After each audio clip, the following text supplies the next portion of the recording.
Member for Fisher. Thank you, Madam Deputy Speaker. As I've often said in this place and at dozens of community meetings and listening posts all over my electorate, I want to help make my electorate of Fisher the place to be for education, employment and retirement. I want to make sure that our young people can get the very best education, build a rewarding career and retire in comfort and dignity without ever having to move away from the Sunshine Coast. To make that a reality, we need to bring new jobs to our community. As the Sunshine Coast grows, we must diversify and welcome new industries. With the right encouragement, I believe that the defence industry, high-tech manufacturing, health and aged care services and professional services are all sectors which should be at the heart of our region. We already have businesses in my electorate that are expanding and succeeding in all of those sectors, and I'm doing what I can to encourage them. However, there is one sector which, with the right support, is sure to be an important part of that future Sunshine Coast economy, and which is particularly relevant to the bill before us today. I'm sure that members on all sides of the chamber would agree, those that have been there, that the Sunshine Coast has the best beaches and the best seafood in Australia.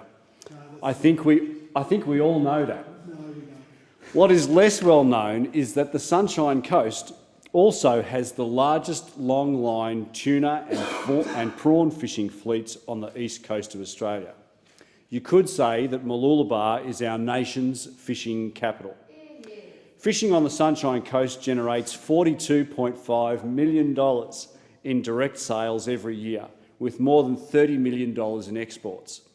Throughout Southeast Asia, people are serving Mooloolaba prawns and coral sea tuna caught in our local waters. This fishing sector, already substantially successful and not at the mercy of tourism cycles, is exactly the sort of industry that we need to encourage on the Sunshine Coast. In my electorate, I've been working hard to do just that. In April last year, I showed the Assistant Minister for Agriculture and Water Resources some of the hard-working fishing businesses that operate out of Mooloolaba and gave them the opportunity to speak to the Minister about issues that concern them. Subsequent to that visit, I set up a Fisher Commercial Fishing Industry Council, which is a mouthful, in my electorate to go along with my Defence Industry Council. Members who have heard me speak before will know how committed I am to the promotion of defence industry in Fisher, and my foundation of an equivalent council for the commercial fishing sector is an indication of how important I believe that industry will be to our future. The Fisher Commercial Fishing Council first met in October last year and is due to meet again in just a few weeks. We've discussed a range of issues from marine parks to the dredging of the Mooloola River mouth and also the Mooloolaba Harbour. I want to take this opportunity to thank Heidi and Parvo Walker of Walker Seafoods, Paul and Mike Williams of P&M Williams Enterprises, Jim Utley Moore of Paddock Wood, Adam Wan of Four Seas, Johnny Rockcliffe of Rockcliffe Seafoods, as well as Les Apps and Jason Simpson of Aussie Red Crab, for getting involved in this council.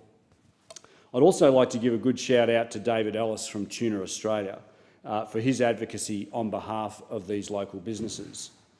It's been fantastic to see how engaged our local fishing industry is and how far they share and how they share a vision for the future fishing on the Sunshine Coast. To ensure that this vision comes to fruition, we build a thriving and expanding fishing industry on the Sunshine Coast, we need the right legislative framework from the federal government. The government has already taken action on one of the important issues raised to me by my council, that is, repairing the disastrous marine parks plan created by Julia Gillard's Labor government and masterminded by the member for Watson. This increased the size of our marine parks to almost 40% of Commonwealth waters. In July last year, the government acted, releasing a new, smarter marine parks management plan. The size of the parks stay the same under the new plan, ensuring that the environmental outcomes will be world-class, but only 20% of the marine parks will be designated green zones, where no fishing can happen. In much of the rest, features on the seafloor will be protected and oil and gas exploration prohibited, but sustainable fishing in the water column will be able to take place. This will halve the economic impact of marine parks on commercial fishers across the country. However, we now need to deal with another threat to our fishing and seafood industries, which risks a larger, more devastating impact. That is the import of contaminated foods, and in particular, the import of contaminated raw foodstuffs. Madam Deputy Speaker, the domestic prawn industry in Australia, including businesses in my own electorate of Fisher, has been worth over $350 million a year to the national economy. Australian businesses catch approximately 25,000 tonnes of prawns every year. However, in November of 2016, an outbreak of white spot disease was found among prawns in 7 Queensland farms on the Logan River. By January 2017, the Australian Prawn Farmers Association were suggesting that the outbreak was already affecting the livelihoods of 100 Australian families. The disease spread to wild prawns in Moreton Bay, just south of my electorate, during 2017. It became necessary for the Queensland Department of Agriculture and Fisheries to impose restrictions on fishing and movement of uncooked prawns from the Moreton Bay region. The source of the disease was not immediately clear, but Dr Ben Diggles and the Department of Agriculture and Water Resources found after detailed investigation that the most likely source was infected imported prawns. White spot disease was also found in a high proportion of imported uncooked prawns brought within 10 kilometres of infected farms. It was necessary for the Director of Biosecurity, with the Deputy Prime Minister's support, to suspend all raw prawn imports to Australia from white spot affected countries for 6 months. Fortunately for the fishers of my electorate, the electorate of Fisher, the disease was contained before it reached our region. However, for businesses in the Moreton Bay region and on the Logan River, the impact was devastating. At the seven prawn farms on the Logan River, it was necessary to destroy all of their prawns. One of the largest prawn farms in Australia, Gold Coast Marine Aquaculture, lost 25 million black tiger prawns as part of its eradication efforts. Fishing businesses around Moreton Bay were unable to transport and sell their prawns, while businesses like that owned by one of my own constituents, Craig Winkle, were badly impacted by the import ban. Mr Winkle's company, AGFC Group, exported frozen Australian prawns to Vietnam for processing before re-importing them for local sale, a process that became impossible once the ban was in place. If the disease had spread further, let alone become endemic in the wild, the impact on the fishing industry in my electorate and all over the East Coast could have been catastrophic. As it was, in all, the outbreak cost tens of millions of dollars, if not more. Ridge Partners estimated that the cost to the Logan River region alone was $49.5 million. In addition, the Commonwealth invested $20 million in additional financial support for the farmers, while the Queensland Government spent more than $50 million in controlling the outbreak and assisting the affected industry. As of December 2017, there are still prawn farms in the region that are closed and unable to raise stock. The Deputy Prime Minister has taken action to improve Australia's biosecurity system at the border. The government has invested an additional $200 million over 4 years to strengthen the national biosecurity system through the Agriculture Competitiveness White Paper.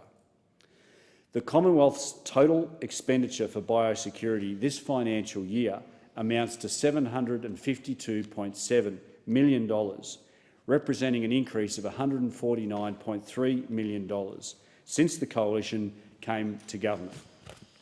In addition, the department is also undertaking a review of the biosecurity risks of and import conditions for prawns and prawn products for human consumption.